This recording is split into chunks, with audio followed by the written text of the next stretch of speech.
So we're going to begin by yarning over.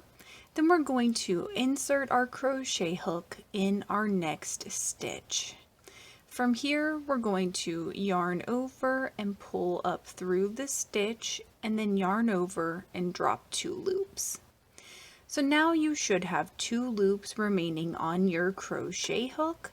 So from here, you're going to yarn over and insert your crochet hook in your next stitch again, then yarn over and pull up through the stitch and yarn over and drop 2 loops.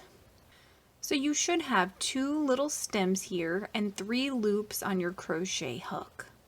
From here, we're just going to yarn over and drop all 3 loops. So now you have perfectly double crocheted 2 stitches together. Please let me know in the comments below if you experienced any issues while you were making this, and I will do my best to help you out. If this video helped you, please give it a thumbs up and consider subscribing to my channel, Crochet with Julie.